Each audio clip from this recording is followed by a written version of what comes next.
When I bought my lakeside property, the first thing I installed wasn't furniture, wasn't a new dock, and definitely wasn't a mailbox. It was a security gate.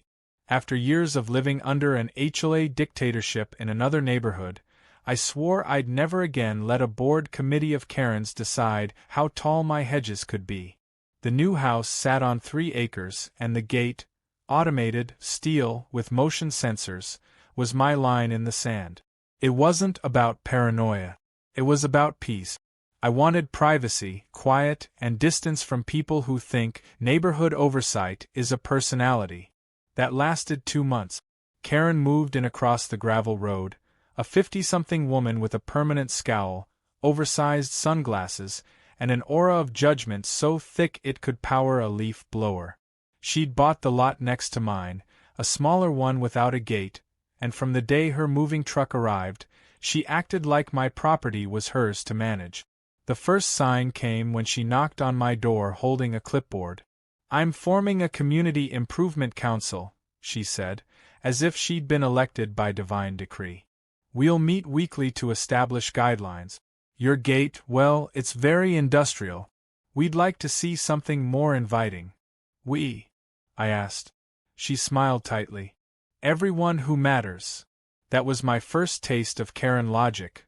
Vague authority, imaginary majority, and total disregard for boundaries. I told her politely that there was no HOA here. No council. No rules beyond county code. She blinked like I'd just confessed to arson. Then she huffed, scribbled something on her clipboard, and walked off. That should have been the end of it, but Karen didn't believe in endings, only escalations. A week later, she started parking at the base of my driveway, right beside the keypad for the gate. "Just turning around," she'd say, even though the road stretched half a mile past my property.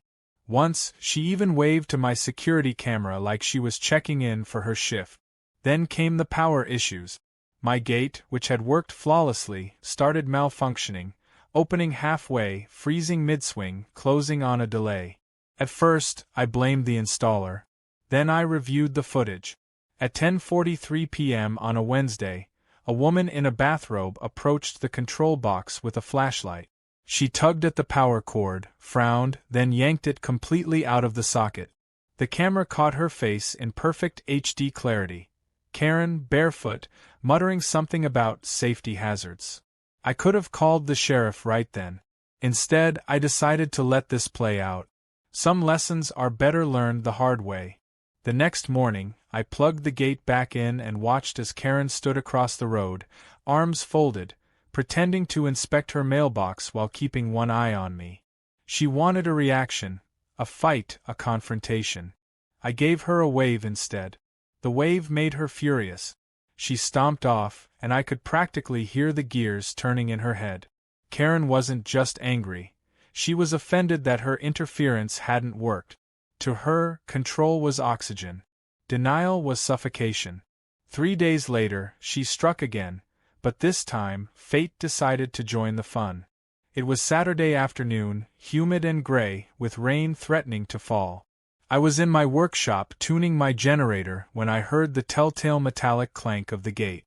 I checked the monitor and saw Karen standing on my side of the fence, hands on her hips, glaring at my house like I'd trespassed on her lawn. Apparently, she'd slipped in right behind a delivery van. The driver must have opened the gate, dropped off a package, and left before it closed. Karen, in her infinite curiosity, had seized the opportunity to inspect my property, something she'd mentioned before, under the pretense of ensuring compliance with local standards. I stepped outside calmly, keeping my tone neutral. "You lost, Karen?" She jumped, clutching her purse. "I was just, checking your power box. It's against safety code to have wiring exposed like that. Someone could get hurt." "That someone being you?" I asked. Her eyes darted toward the gate. The gate now closing. The rain started, light at first, then steady. Karen jogged toward the exit, but halfway there, she paused. The motor stopped with a low hum. She pressed the keypad. Nothing. She tried again, jabbing the buttons like they'd insulted her.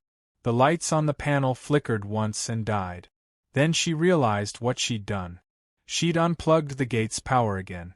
From the inside. I stayed silent for a long moment, just watching. The rain slicked her hair, the wind picked up, and there she stood, soaked, fuming, trapped behind a gate she'd protected the neighborhood from. I could have let her out immediately.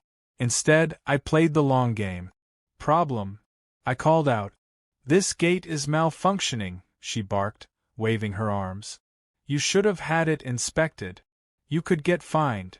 No HOA here, remember? I said.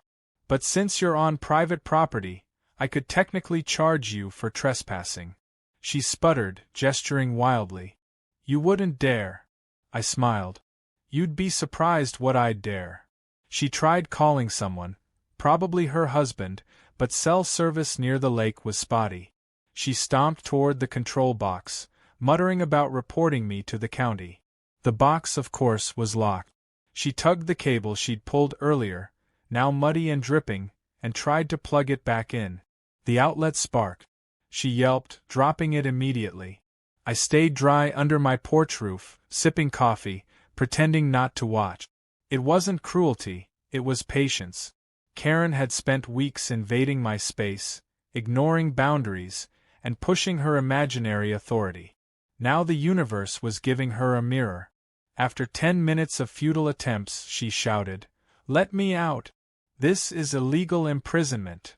Not really, I said. You walked in voluntarily. She stomped closer to the gate and grabbed the bars. If you don't open this right now, I'll call the sheriff. Perfect, I said, pulling out my phone. Let's do that. That's when her expression changed. She didn't want the police involved, because deep down she knew she'd crossed a line. But she couldn't admit that, not with her pride on the line. So she changed tactics. I was only trying to help, she said, softening her tone. I thought the wiring was dangerous. We have children in this area. I raised an eyebrow. You mean your grandson who lives 2 towns away? She froze. I'd done my homework. Karen's only family visited twice a year, and the rest of the time she filled the void with drama. To her, order wasn't about safety, it was about feeling important. After another minute of silence, I said, "All right, I'll open it. But next time you touch my equipment, I'll have you cited." She nodded quickly, water dripping off her chin. Fine. Fine, just open it. I pressed the remote. The gate gave a mechanical whir, then creaked open halfway before freezing again. Karen tried to squeeze through, slipped on the wet gravel, and landed in a puddle with a splash loud enough to echo across the lake. I bit the inside of my cheek to keep from laughing. She scrambled up, mud streaked down her blouse, and stomped toward her car without another word. As she drove off, I noticed her tires spinning a little too fast on the wet road. That night I checked my footage again, just in case. Sure enough, the recording caught the entire sequence from her entrance to her splashdown. It wasn't just evidence, it was gold. I could have posted it online right then, titled it, "Karen Gets Trapped in My Gate of Justice," but no. I was saving it. Because people like Karen don't stop after one humiliation. They regroup. They plan revenge. And when she came back, and she would, I'd be ready. The next morning, I woke to the sound of someone hammering. At first, I thought it was the echo of last night's rain dripping from the gutters, but when I stepped onto my porch, I saw her, Karen, standing by my fence with a wooden stake, hammering a sign into the ground like a pioneer claiming new land. From 50 feet away, I could already make out the bold red letters, "Property under Community Review." I blinked. Community review? What community? "Morning," I called, voice even. She turned with that tight, fake smile that meant she'd already decided I was guilty of something. "Good morning, neighbor. Just posting a temporary notice while the council discusses your gate." "What council?" I asked. "Our Neighborhood Improvement Council," she said, as if it were self-explanatory. "We're not an HOA yet, but we're forming one. We'll need signatures from at least 60% of the residents. And once we're recognized, we'll be able to enforce standards." I laughed. I couldn't help it. There were maybe 6 homes on this stretch of road, all spread out over acres. You're organizing an HOA? Not organizing, she corrected. Establishing. For safety and property value preservation. I folded my arms. Karen, you realize you can't just create an HOA and apply it retroactively to properties that didn't sign on, right? Her smile froze. I'm sure once people understand the benefits, they'll join. You'll come around too. I won't. Her eyes narrowed just slightly before she turned back to her steak. We'll see about that. By noon, 3 more signs appeared, one by my mailbox, one near the road, and one inside my fence line. That last one did it. I marched out, pulled it up, and tossed it back over the property line. Karen, who'd been lurking behind her azalea bushes, gasped like I'd just committed a federal crime. You can't touch that, she shouted. It's official notice. It's litter, I replied. She stormed across the gravel, snatched up the stake, and jabbed it toward me. You're going to regret this attitude when the county inspector comes. Inspector for what? Your gate. I filed a complaint. It's a traffic hazard. Traffic hazard. On a private driveway, a quarter-mile from the nearest intersection. It was so absurd I couldn't even respond. She grinned, mistaking my silence for defeat. Oh, and I mentioned your electrical setup too. You're welcome. I didn't take the bait. I just said, "Have a nice day, Karen," and went back inside. But her words lingered.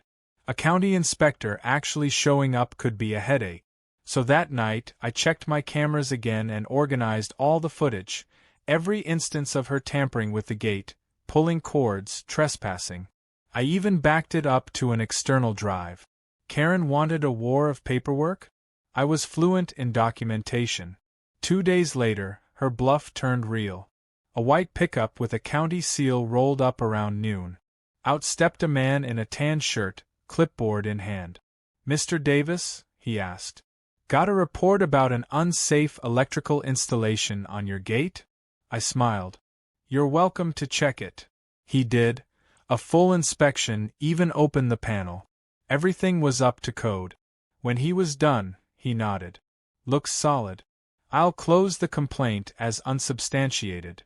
"Appreciate it," I said, and added, "Mind if I ask who filed it?" He hesitated. "Can't disclose that officially. But between you and me, her address was on the form." Of course it was. Karen, meanwhile, had been peeking from her window the entire time. The moment the inspector left, she strutted over like she'd been vindicated. "I saw the county truck. I assume you're getting fined." I shook my head. "Actually," he said, "everything was perfect. Even complimented the wiring." Her face twitched just slightly. "Oh." Then she tried to recover. "Well, maybe I'll ask for a second opinion." "You do that," I said. That night, her floodlights stayed on until 2 a.m., beaming directly at my windows. I knew it wasn't an accident. Karen had officially declared psychological warfare. So I decided to retaliate, but legally, quietly, and effectively. I installed an intercom and a motion alert tied to my phone. Anytime someone came within 10 feet of the gate, I'd get a notification. Then I set up a backup battery system inside a locked compartment. No more unplugging incidents. The following afternoon, Karen returned with a friend, some guy in a windbreaker carrying a clipboard. They stood by my gate, gesturing and murmuring. I caught snippets through the mic. Liability, visibility, non-conforming aesthetic. I spoke through the intercom, voice calm and polite. "Can I help you too?" Karen jumped, startled. "We're conducting a visual survey," she announced. "For the neighborhood association." "Still not an actual thing," I said. She ignored me. "You need to remove these metal bars and replace them with something more decorative. Maybe white picket." Her friend added, "We can provide a design reference for a small fee." I nearly laughed. "Are you charging for unsolicited design reviews now?" Karen's jaw clenched. "You're being hostile. We're trying to make this place beautiful." "It already is," I said, "mostly because you're on the other side of the fence." She gasped.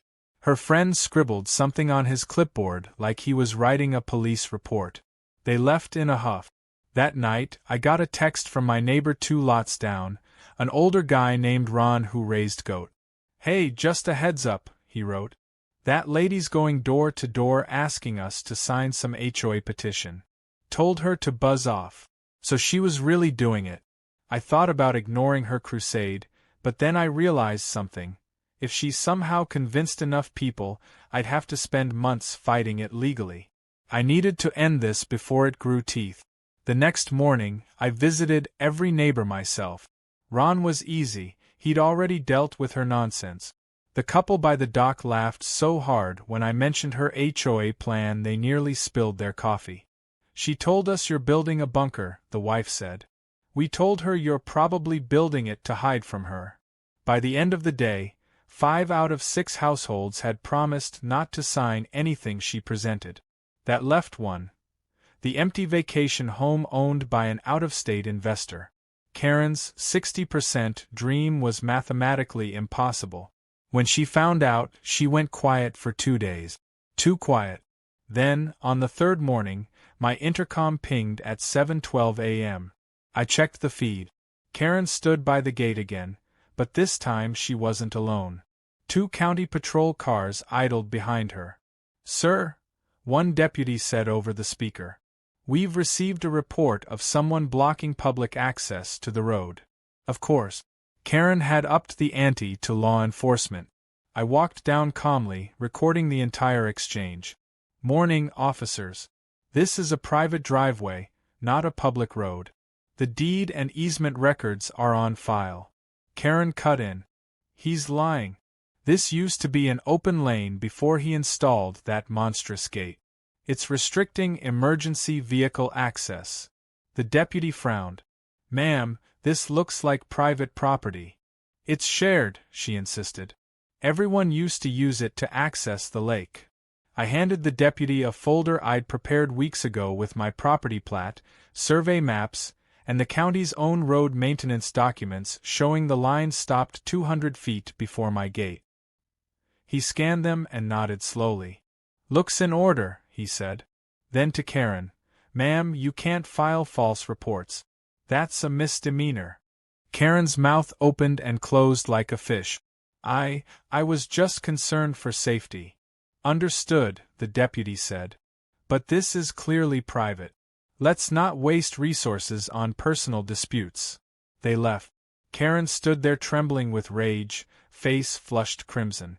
She glared at me through the bars. "You think you've won?" I shrugged. "No, Karen. I think I've installed very solid fencing." She stormed off again, muttering something about calling the county commissioner. Later that evening, I found her standing near her property line, phone in hand, taking pictures of my security cameras. She caught me watching and yelled, "Recording your neighbors is harassment." I said, "Trespassing is too. Guess we're both learning."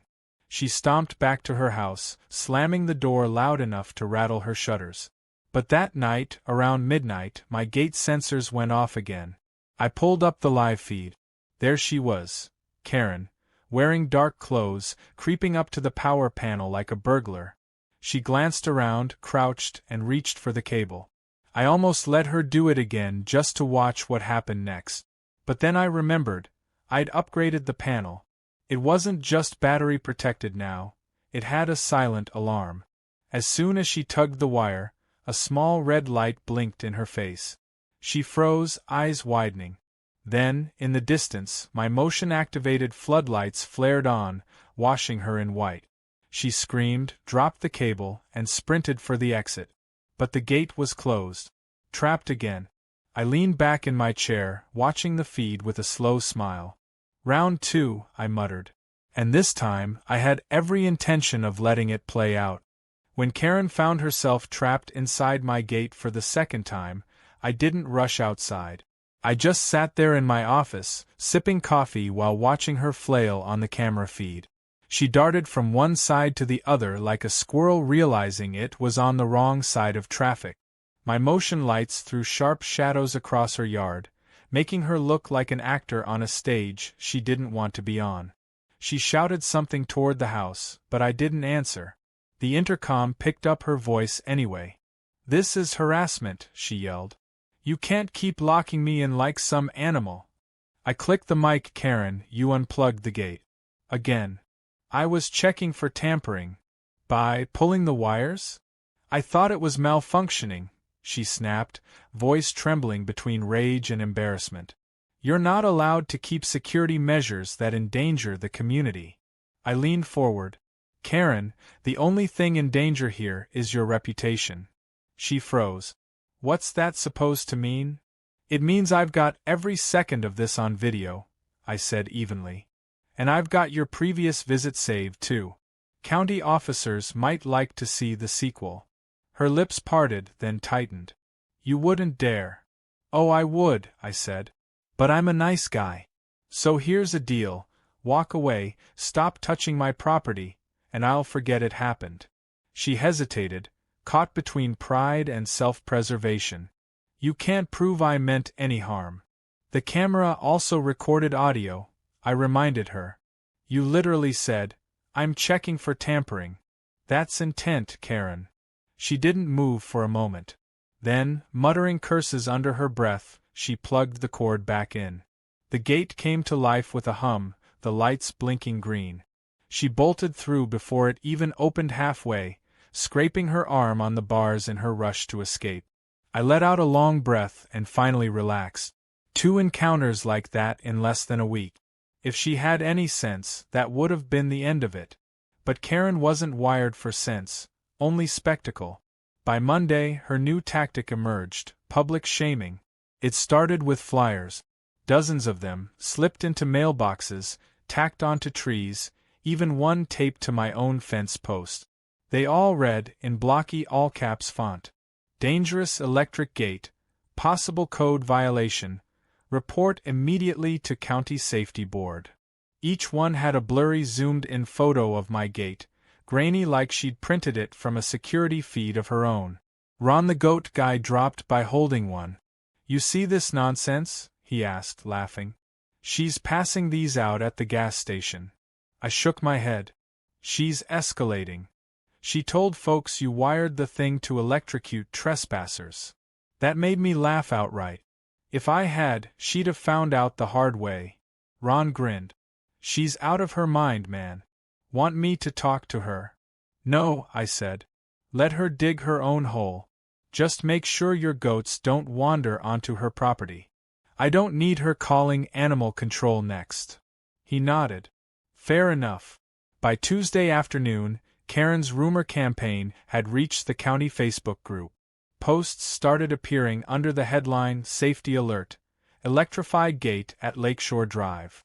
People commented everything from "Is that legal?" to "Sounds like a lawsuit waiting to happen." I didn't respond. But I did quietly upload a few clips from my security footage. No names, no commentary, just time-stamped videos showing a woman trespassing, unplugging cables, and getting stuck. Within hours, the narrative flipped. Comments flooded in. "So SHE was the one trespassing. You can see her yanking the cord. Serves her right for snooping." Karen must have seen the posts, because the next morning, she marched down my driveway in a bright red raincoat, waving her phone like a warrant. I met her at the gate, already recording. "You posted that video," she shouted. "That's defamation." I kept my tone polite. "No names, no addresses. Just footage of my property. Public record, technically." "You made me look ridiculous." "Karen," I said, "you trapped yourself inside a gate. I didn't have to make you look ridiculous. You did the work for me." Her nostrils flared. "I'm calling my lawyer." "Perfect," I said.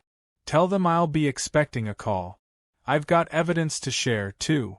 For once, she didn't have a comeback. She spun around and stomped off, nearly slipping on the gravel again.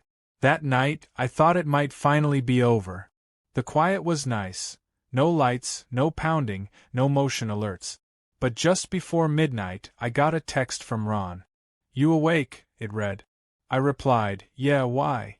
He sent back a photo, a screenshot from Facebook.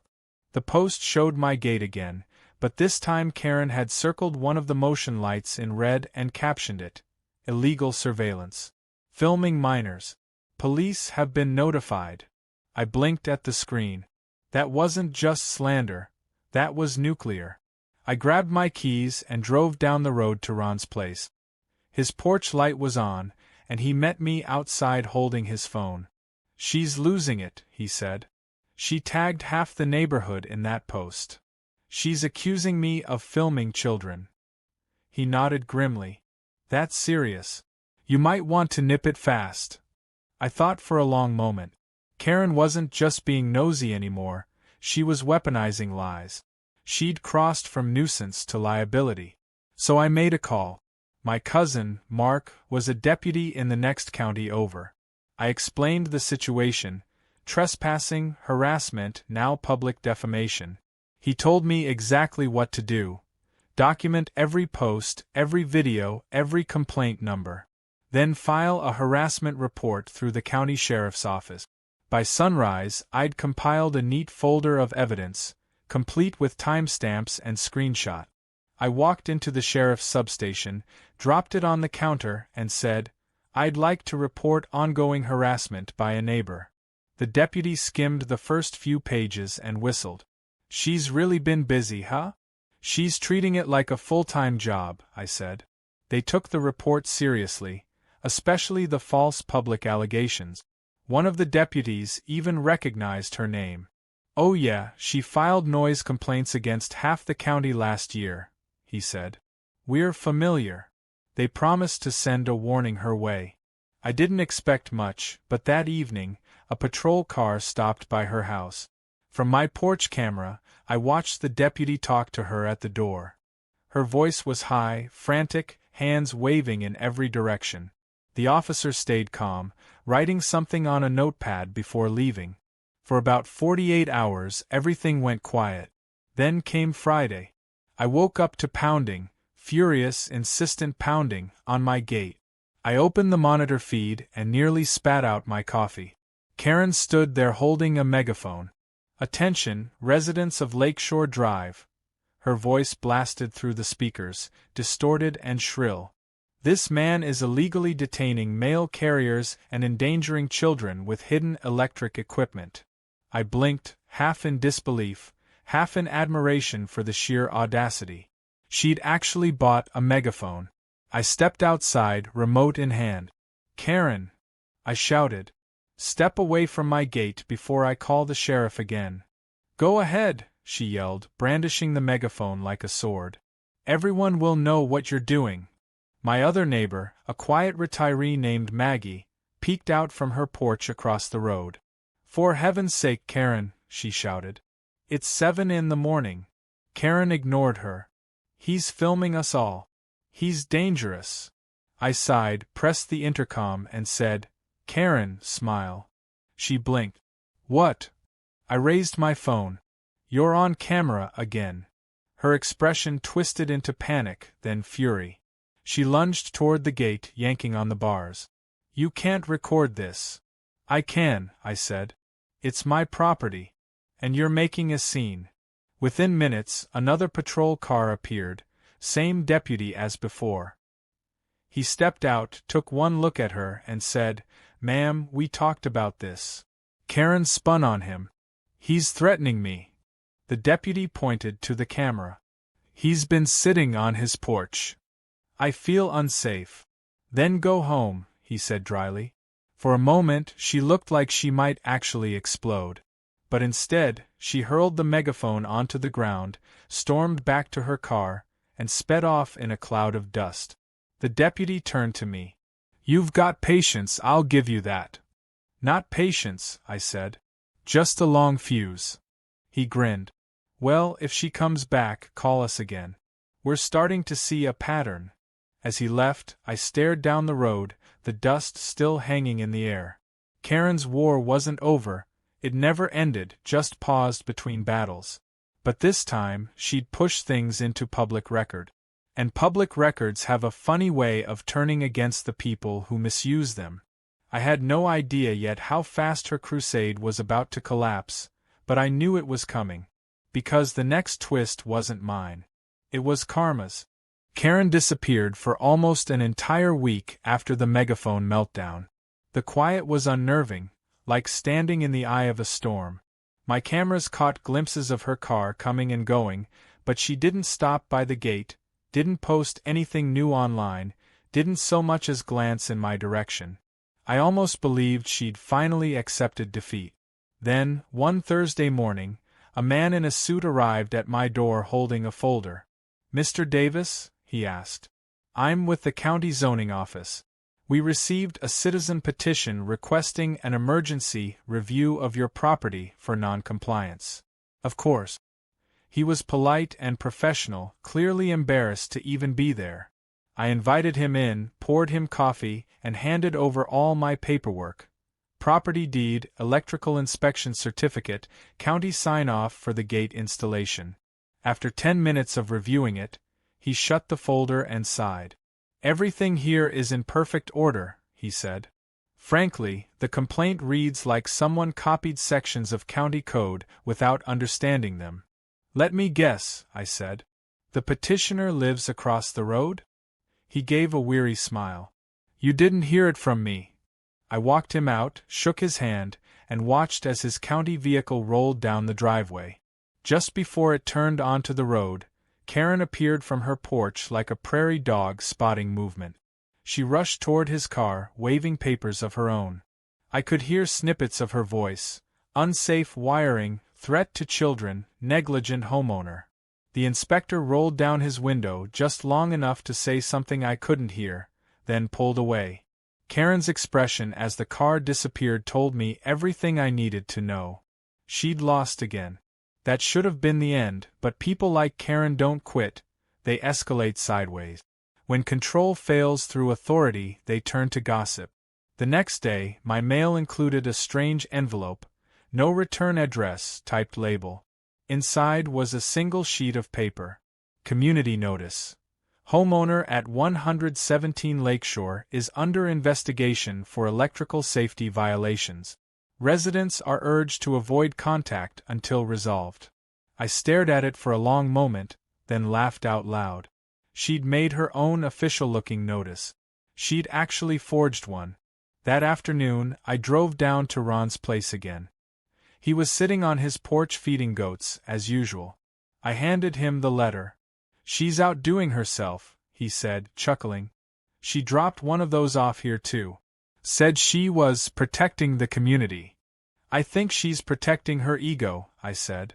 Ron leaned back, shaking his head. "You should post all this online. People would eat it up." I grinned. "Not yet. Let's see how far she takes it." The next morning, I didn't need to wait long. A white van with a magnetic decal reading Lakeshore Improvement Council appeared on her driveway. Out stepped Karen and two other people, one in a polo shirt, another holding a clipboard. They walked door to door, handing out pamphlet. I watched through binoculars from my workshop. The pamphlet was bright blue, full of clip art, and proudly declared, "Lakeshore Community Council, Building a Better Neighborhood." It listed council officers with Karen as acting president. Under that were two other names I didn't recognize, probably friends from her old HOA. I called Maggie, the retiree across the road. "Hey, did you get a pamphlet from Karen?" "Oh, you mean the fake government mailer?" Maggie said dryly. "Yeah, she tried to hand me one. I told her to leave it on the ground where it belongs." I laughed. "She's seriously trying to found her own HOA. She told me she already registered it," Maggie said. "Said she filed with the state." That made me pause. It was one thing to bluff with paper flyers, but filing a legal entity meant crossing into territory that involved real laws and real consequences. So I checked. That evening, I went on the state's public records website and searched Lakeshore Community Council. Sure enough, there it was, an actual registration submitted 3 days ago. Listed under founder and president, Karen Louise Dorr. The filing date was right after her meeting with the county inspector. I sat back in my chair and whistled softly. She'd done it. She'd gone full delusional bureaucrat. Now, here's where it got interesting. Under the Charter Purpose section, she'd written, "To ensure safety, compliance, and order among residents of the Lakeshore Estates community through voluntary cooperation." But deeper in the filing, there was an addendum, a paragraph stating that non-cooperative residents may be subject to compliance review and reporting to county authorities. That wasn't voluntary anymore. That was targeted harassment dressed up as civic duty. The next day, Karen taped a printed copy of her charter to my mailbox. No note, no explanation, just the document, sealed in plastic like a declaration of war. I called my cousin Mark again. "Hey, remember my friendly neighborhood Karen?" He sighed audibly. "What did she do now?" "She registered a fake HOA and is now distributing compliance notices." There was a pause. "That's actually fraud if she's representing it as having authority," he said. "Send me copies of everything." I scanned and emailed him the paperwork, then went about my day. I figured it would take weeks for any official response. But within 48 hours, I got a call from a county investigator named Paula. "Mr. Davis," she said, "we're looking into complaints about someone operating under the name Lakeshore Community Council. Can you confirm you've received correspondence from this group?" I told her yes, explained the whole situation, and offered video proof of Karen's antics. She didn't even hesitate. "Thank you, sir. We'll be paying Ms. Dorr a visit." That visit came the following Monday. I was working in my garage when two county SUVs rolled down the road and stopped in front of Karen's house. From my angle, I could see her step outside, still in her robe, holding a mug that said, "Boss Lady." The officers spoke with her for nearly 20 minutes. Her gestures went from dismissive to frantic, and by the end, one officer was handing her a stack of papers. Karen stood frozen on her porch long after they left. Then she ripped the papers in half and threw them into her trash bin. I didn't know what they told her, but later that afternoon, I got a voicemail from Investigator Paula. "Just wanted to update you. Ms. Dorr has been warned for impersonating a regulatory body. If she continues distributing notices, she could face fines or even misdemeanor charges." I grinned so hard my face hurt. But Karen wasn't finished. That evening, I saw her hauling something heavy down her driveway, a wooden sandwich board sign. She planted it right across the road from my gate. Painted in red letters, it read, "Warning, electric danger, enter at your own risk." It was laughable, but technically not on my property. She'd planted it right at the edge of the easement, just close enough to irritate me but far enough to avoid legal trouble. I decided to turn it into art. The next morning, I painted my own sign and placed it facing hers. It read, "Caution, delusional activity beyond this point." By noon, both signs had become a minor tourist attraction. People driving past slowed down to take photos. Someone even posted the pair to Reddit under the caption, "Neighbor Wars at Lakeshore Drive." The post blew up overnight. Thousands of upvotes, hundreds of comments, everyone laughing at the absurdity. No one knew it was me, of course, but I recognized the gate instantly. Karen must have seen it too, because the next morning she came storming down the road clutching her phone. "Did you post this?" she demanded through the gate. I shrugged. "Maybe." "Why?" "Because they're making fun of me." "Maybe don't put up ridiculous signs," I said. Problem solved. Her face reddened. "You're humiliating me publicly." "I think you're doing that yourself," I said calmly. She pointed a shaking finger. "You'll regret this. I'm taking you to court." I smiled. "Great. I love court. They have air conditioning and security cameras." She spun around and stormed off again, muttering something about defamation and online harassment. That evening, a notification popped up on my phone. New post from Lakeshore Community Council. She'd made a Facebook page for her fake HOA, complete with a stock photo of smiling neighbors. Under recent posts, she'd written, "Certain residents are spreading misinformation and hostility online. Please report all negative content to the council." Within hours, the comment section turned into a war zone. Locals flooded it with sarcastic remarks, memes, and screenshots of her meltdown. One person even uploaded a side-by-side image of our dueling signs with the caption, "Lakeshore's Cold War." By the time I went to bed, the page had been mass-reported and taken down. The next day, she didn't come outside. Not once. For the first time since she'd moved in, her blinds stayed closed. Her driveway was empty. Her phone probably off. The war wasn't over, but for the first time, it felt like the tide had turned. She'd wanted control, attention, and authority. Now she had none, and the whole county was laughing. But I knew Karen. People like her don't fade quietly. They regroup. They look for allies.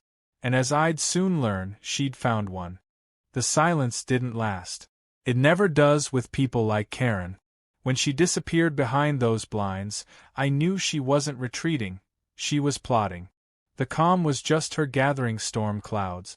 Sure enough, about a week later, I came home from a supply run and found a car I didn't recognize parked in front of her house. Sleek black sedan, tinted windows, magnetic door signs that read Channel 7 Local News. I almost laughed. Of course she'd call the media. When she couldn't win the fight, she'd try to control the narrative. By the time I reached my porch, there were 2 people setting up cameras at the end of my driveway, a reporter in a powder blue blazer and a cameraman hauling a tripod. Karen stood beside them, smug as a cat showing off a dead bird. "Mr. Davis?" the reporter called, all professional politeness. "We'd like to ask you a few questions regarding an alleged safety hazard and ongoing neighborhood dispute." I took a deep breath and smiled. "Sure. Let me grab something." I went inside, came back with a small folder. The same one I'd given the sheriff's department, containing my property deed, inspection documents, and the county's warning against Karen's fake HOA. The reporter perked up as I approached the gate. "We've been told your electrical gate poses a risk to nearby residents." I raised a finger. "Hold that thought. Before you air anything that might get you sued for defamation, you'll want to see this." Her eyes widened slightly and she took the folder. I watched as she flipped through the paperwork. Stamped county seals, inspection signatures, the official letter warning Karen. The cameraman muttered, "This looks pretty legit." Karen's smile twitched. "He faked those," she said quickly. "He's manipulating officials. Everyone knows that gate isn't safe." The reporter frowned. "Ma'am, this letter's from the county itself. It says you were warned for impersonating a regulatory body." Karen's face went crimson. "That's taken out of context." "Out of context?" I said. "Did you forge an HOA or didn't you?" The reporter turned toward her. "Is that true?" Karen stammered something about community representation and citizen oversight, but the damage was done. The reporter politely thanked us both, promised to verify the claims, and told the cameraman to pack up. When they left, Karen turned on me like a viper. "You did this on purpose. You set me up." I grinned. "You invited the cameras, Karen." She jabbed her finger through the bars. "You think people will side with you? Wait until they see the footage. You'll regret it." And then she stomped off, nearly tripping over a decorative rock near her walkway. That night, I kept an eye on the news, just in case. The segment aired during the 6 p.m. broadcast, but not the way she expected. It opened with cheerful music and the anchor saying, "A local homeowner dispute turned bizarre today when a self-appointed neighborhood leader was accused of impersonating county officials." The footage showed Karen mid-rant, gesturing wildly, while my calm explanation played right after. They even cut to the county spokesperson confirming my paperwork was valid. By the end, the anchor smiled and said, "Authorities remind residents that self-formed homeowner groups have no legal authority without formal consent. Always verify before complying with community notices." I nearly choked laughing. Within an hour, the clip was everywhere. Facebook, Reddit, even a short TikTok edit titled, "HOA Karen Gets Fact-Checked Live." The internet did what it always does. It made her infamous. By the next morning, her house was a circus. Cars slowed down to take photos. Someone taped a printout of the Channel 7 screenshot to her mailbox. Another neighbor left a small plastic crown on her fence with a note that said, "Madam President." She tried to remove everything, but it was like fighting a wildfire with a garden hose. The memes multiplied faster than she could react. I thought that would finally humble her. But instead, she doubled down.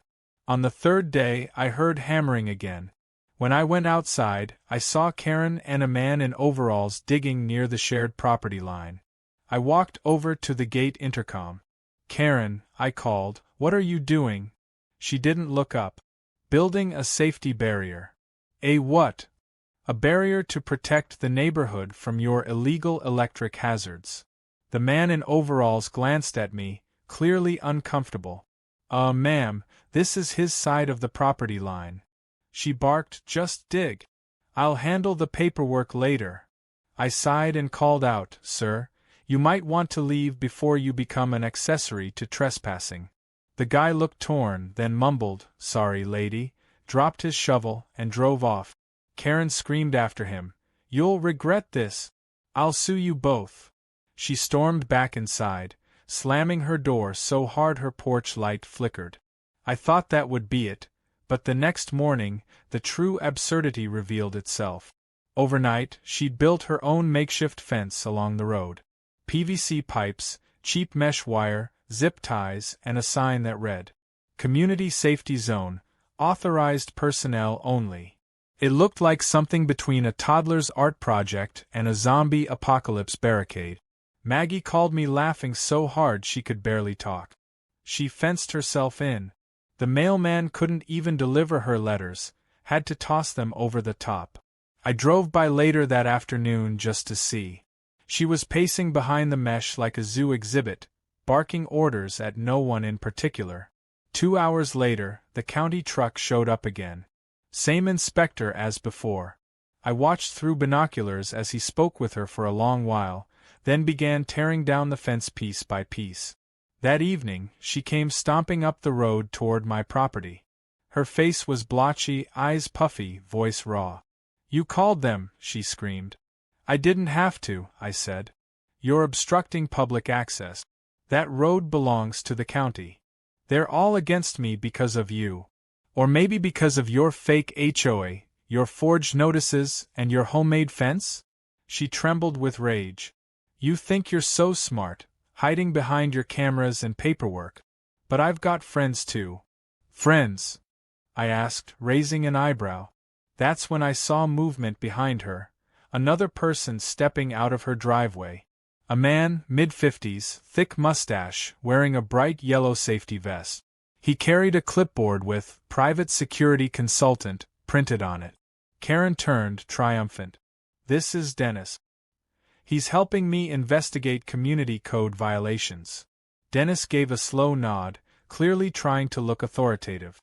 "We'll be documenting your property per the council's request." I nearly laughed. "Per the fake council's request?" He stiffened. "You're required to comply with a visual survey." "Required by who?" "By the," he hesitated, glancing at Karen. "By community safety standards." I couldn't resist. "Dennis, do you even work for the county?" He shifted uncomfortably. "I'm self-employed." "So, you're a guy with a vest and a clipboard." Karen snapped, "He's certified." "By what organization?" I asked. "The National Association of Busybodies?" Her eyes flashed. "You'll regret mocking us." I smiled. "You said that last month." Dennis quickly realized he was in over his head. "Ma'am," he muttered to Karen, "this might be more of a legal issue than a security one." She glared at him. "Coward." He left without another word. Karen stood there for a few seconds, shaking, then turned to me with quiet fury. "You think you've won because people laugh at me. But when people stop laughing, they'll start listening." "Karen," I said softly, "no one's laughing at you anymore.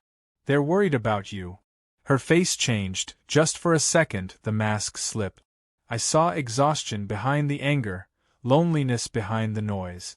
But then it hardened again, and she spun away without another word. The next few days were eerily quiet. No flyers. No shouting. No motion alerts. Just silence. Then, late one night, my intercom buzzed. I checked the camera. Karen stood there again. No yelling, no clipboard, just standing in the glow of the floodlight, rain falling around her. "Can we talk?" she said. I hesitated, then pressed the mic. "About what?" Her voice cracked. "I'm sorry. For the trouble. I didn't mean for it to get this bad. I didn't trust it." Apologies from Karen usually came with strings. Still, something in her tone felt real. "All right," I said carefully. "Let's talk. Tomorrow. Daylight. Neutral ground, by the road." She nodded, eyes glistening, and walked away slowly. When I went to bed, I felt strangely hopeful. Maybe she'd finally hit rock bottom and was ready to climb out. But the next morning, when I showed up for our talk, the only thing waiting for me was a sheriff's cruiser, and a deputy holding a restraining order. "For your gait," he asked. "Apparently, she's claiming it's causing her emotional distress." I stared at the paper, then burst out laughing. "Of course she is." The deputy smirked. "Don't worry, it's not going to hold up. Judge already flagged it as frivolous, but she insisted we deliver it anyway." He handed me the document and shrugged. "Honestly, between you and me, we're taking bets on what she does next." I looked toward her house. Curtains fluttered. She was watching. And for the first time since this whole mess began, I wasn't angry. I was just curious. Because Karen's fight wasn't just about control anymore, it was about identity. She needed an enemy to feel important. And somehow, I'd become her favorite hobby. The restraining order was the moment I realized Karen had fully detached from reality. It wasn't even a valid one. It was hand-typed, signed by her, and stamped with what looked suspiciously like a rubber, notary public seal she'd bought off Amazon. The deputy who delivered it practically apologized as he handed it over. "She insisted," he said. "We figured it was better if we dropped it off so she'd feel heard." "Appreciate it," I told him, holding back a laugh. "Doesn't mean anything though, right?" He grinned. "About as much legal power as a grocery coupon. Just keep doing what you're doing. We'll handle her if she escalates again." I thanked him, tossed the paper in my drawer, and thought that might be the end. But Karen wasn't finished, not even close. 2 days later, I woke up to an odd silence. My motion sensors hadn't pinged once all night, which was unusual. When I went out to check, my cameras were dark. Every single one, front gate, driveway, porch, offline. I traced the power lines to find the cables neatly cut, clean as surgical incisions. My stomach sank. Karen had gone stealth mode. I walked the perimeter and found fresh footprints in the mud leading from the road toward the side of my fence. And near the base of the gate's control box, wedged under a rock, was a small folded note. "You can't film me anymore. Fair is fair." That was it. No signature, but I didn't need one. I replaced the cables, reconnected everything, and this time added a wireless backup camera running on its own battery. I positioned it higher, aimed straight at the spot where she'd been standing. Then I waited. That night, she returned, dressed in black again, moving with the stiff, paranoid rhythm of someone convinced the shadows were watching. She crept up to the gate, flashlight in hand, scanning the area. When the wireless camera's motion light flicked on, she jumped back, tripped over the rock she'd used for her note, and fell flat on her back in the mud. I watched from the window, sipping coffee. She scrambled up, shaking with fury, and shouted at the empty air, "You can't keep spying on me!" Then she did something that nearly made me choke on my drink. She held up a mirror, angling it toward the camera, thinking the reflection would somehow blind the feed. The footage captured her standing there in the rain, holding that mirror like a shield, yelling at the gate. It was tragic and hilarious all at once. I didn't call the police that night. I didn't even yell. I just saved the footage, labeled it Mirror Defense, and backed it up twice. The next morning, Ron stopped by. "You're trending again," he said, holding up his phone. Apparently someone, maybe one of the neighbors, had uploaded the security clip to Reddit. The title, "My Neighbor Tries to Fight My Gate with a Mirror." Within hours, it had gone viral. The comments were merciless. "She's reflecting her own bad energy," one said. Another wrote, "When you try to reverse the security system." I didn't post it, but I couldn't deny it was satisfying. Karen, however, was livid. Around noon, she marched down to the sheriff's substation and demanded that they arrest me for cyber harassment. When they refused, she threw a full-blown tantrum in the lobby. By evening, the entire county knew her name. When she finally returned home, she didn't even glance toward my property. Her blinds stayed closed, and her car didn't move for days. I figured she was licking her wounds, until I saw the delivery truck. It was an unmarked box van that dropped off several large crates in her driveway. Curious, I zoomed in on the footage. The boxes were labeled Home Surveillance Kit, Premium System. "Oh no," I muttered. By sunset, she was back outside, installing cameras on poles, eaves, and fences. She mounted one directly across from my gate, lens pointing straight at my driveway. The irony was almost poetic. The next morning, a knock on my door broke the calm. Another deputy, different from the usual one, stood on my porch. "Morning," he said. "Ms. Dorr filed a complaint saying your cameras are pointed at her property." I blinked. "You're kidding." He sighed.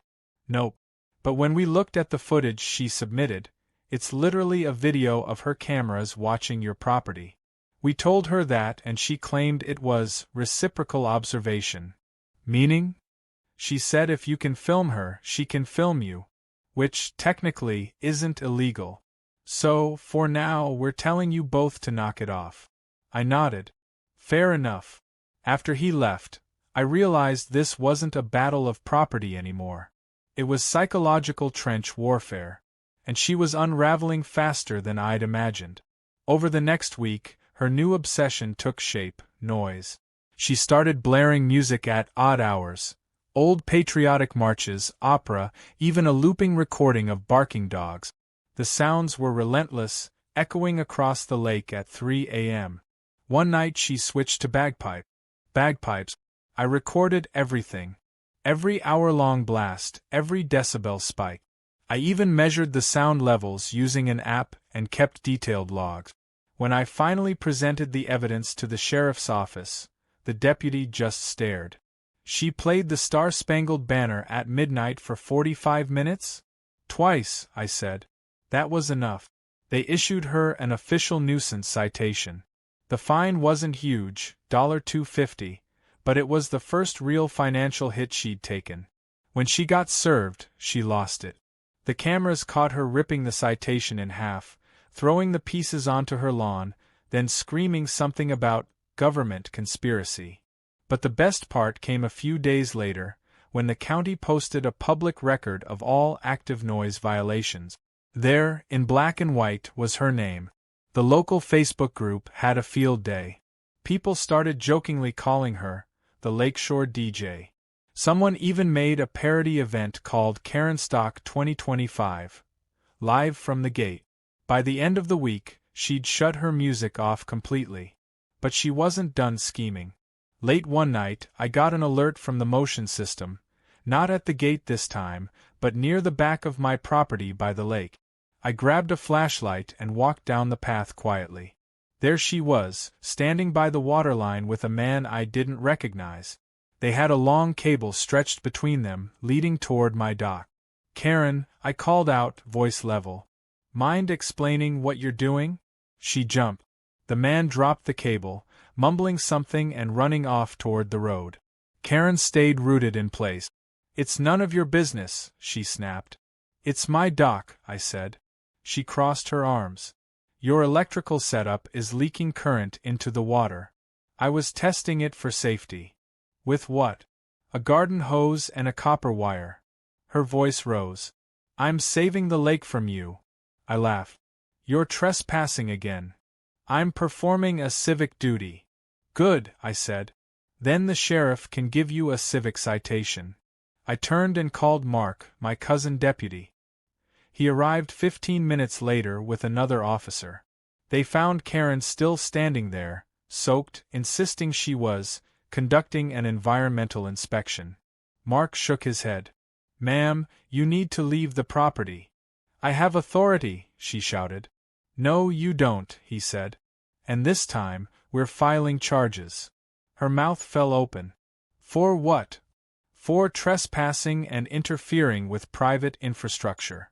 She tried to argue, but it was over. They escorted her home and handed her a citation. The next morning, her house was quiet. Too quiet. Then, around noon, a moving truck showed up. For a moment I thought she was finally moving out, but when I looked closer, it wasn't furniture being loaded. It was computers. Old monitors, routers, miles of cables. She was doubling down again. That night, a new Wi-Fi network appeared in my list. Lakeshore Security Grid. I laughed so hard I nearly dropped my phone. She was building her own surveillance network now, probably to monitor me legally. It might have been funny if it hadn't gone so far. A few days later, Maggie called to tell me Karen had been knocking on doors again, asking neighbors to join her monitoring cooperative. Most shut the door in her face. That same afternoon, 2 county officials showed up at her place. This time, not just for a warning. Through my binoculars, I saw them hand her a thick envelope. She opened it, read the first page, and screamed. I found out later through public record requests, she'd been hit with a formal restraining order against me. The sheriff's office filed it on my behalf automatically after repeated harassment reports. She wasn't allowed within 50 feet of my property anymore. Karma had finally circled back. The next morning, my cameras caught her standing at the edge of her driveway, glaring at the invisible boundary line she could no longer cross. She muttered something to herself, then retreated indoors. For the first time in months, I felt peace. The gate stood silent, the air still, the lake calm. No music, no shouting, no floodlights.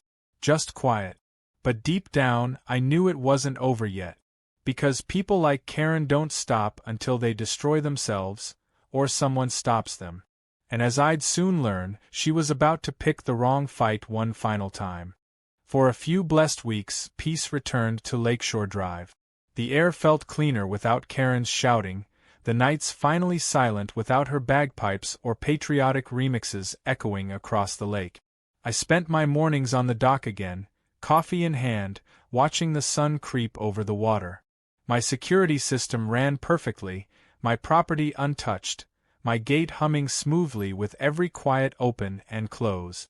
But peace with Karen was never real peace, it was hibernation. The first sign came one Friday afternoon when I noticed a small drone buzzing overhead. It wasn't mine.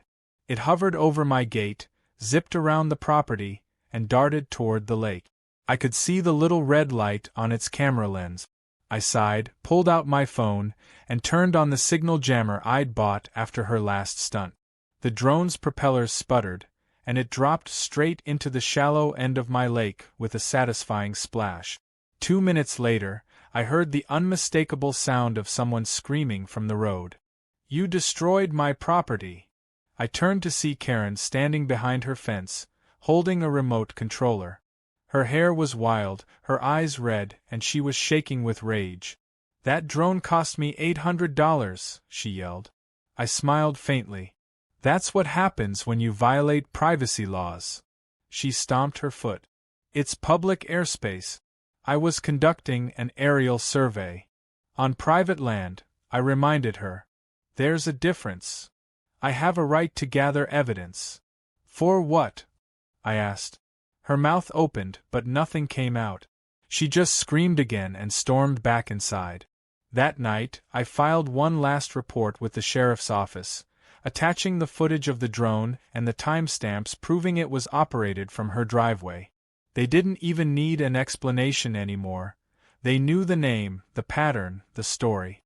By Monday morning, a deputy knocked on her door and issued her a court summons for harassment, stalking, and violation of a protective order. I thought that would end it. I really did. But instead, it sent her into freefall. The next 48 hours were chaos. She started posting videos online, claiming to be a victim of corporate espionage and illegal surveillance. In one clip, she stood outside her house pointing at my gate, screaming about electromagnetic waves and psychological warfare. Her words didn't even make sense anymore. The comments section was brutal. People recognized her instantly from the earlier viral clip. The internet had turned her into a living meme, and she had no idea she was feeding it. Then, something strange happened. The videos vanished. Her accounts went dark. The blinds on her house closed again, and her car disappeared from the driveway. 4 days, no one saw her. I figured she'd finally cracked and left town. Maybe a family member had stepped in. Maybe she'd realized how far she'd gone. I even felt a flicker of sympathy, because as much as she'd tormented me, I knew the kind of loneliness that drives someone to chaos. But I was wrong again. Karen wasn't gone. She was planning one last move. It started with the lights. One evening around 9 p.m., my motion sensors tripped all at once. The cameras lit up, and I saw a pickup truck idling near my gate. 2 people got out, one of them unmistakably Karen. The other was a man in work clothes with a toolbox. They weren't trespassing yet, but they were close enough that the system pinged every 10 seconds. Through the speaker I said, "You're on camera. Step away from the gate." Karen froze but didn't back off. "We're repairing it," she yelled. "Your wiring's leaking into the road." "It's my property," I said. "And you're under a restraining order. Leave now." She gestured frantically to the man beside her. "Do it," she barked. He hesitated. "Ma'am, I don't think." "Do it," she screamed. He knelt and started opening his toolbox, fumbling with a screwdriver. I could see his hands trembling. The guy clearly didn't want to be there. I dialed Mark immediately. He was on duty. "You might want to send a car to Lakeshore," I said. "She's back. This time with a partner and tools." "I'm on my way," he said. While I waited, I watched through the camera feed. Karen was pacing now, shouting something about proving negligence and forcing a safety recall. The poor handyman tried to calm her down, but she kept waving her arms, pointing at my gate like it was a crime scene. Then, as if the universe wanted poetic symmetry, she grabbed the same cable she'd yanked months ago, the one she'd unplugged twice and pulled. This time, though, things had changed. That line was part of the backup relay connected to my generator. She didn't just unplug a cord, she ripped open a live conduit. There was a bright flash, a crackle of electricity, and a shower of sparks that lit up the night like fireworks. Karen screamed. The handyman jumped back, falling onto the gravel. The power flickered, and for a moment everything froze in blinding white light. When it cleared, she was standing there, stunned, clutching her hand. Her face was pale, her eyes wide, not burned, but shocked enough that she finally looked terrified. The deputy arrived 5 minutes later, sirens off but lights flashing. He got out, saw the scorched ground, and shook his head. "Ma'am," he said flatly, "step away from the equipment." Karen tried to protest, but her voice came out small. "It wasn't supposed to, he told me, it's not safe." Mark arrived soon after, recognized her immediately, and sighed. "Karen, you've ignored 3 warnings, a citation, and a restraining order. You could have been killed tonight." She pointed at me through the gate. "He set me up." Mark just said, "You electrocuted yourself breaking into someone's property. I think you set yourself up." The handyman, pale and sweating, stammered, "I didn't know she didn't own it, I swear. She said it was community equipment." They let him go after taking his statement, but Karen wasn't so lucky. They placed her under arrest for violating the restraining order, tampering with private electrical infrastructure, and reckless endangerment. She screamed the whole way to the cruiser, still insisting she was protecting the neighborhood. The next morning, her story hit the local paper. The headline was brutal. Self-proclaimed HOA president arrested after tampering with neighbor's security gate. The photo showed her standing by the patrol car, hands behind her back, hair wild, expression frozen somewhere between fury and disbelief. The article went viral faster than anything before. Every outlet that had once mocked her jumped on the update. The internet didn't forget the woman with the fake HOA, it crowned her the gatekeeper of Lakeshore. The memes multiplied again.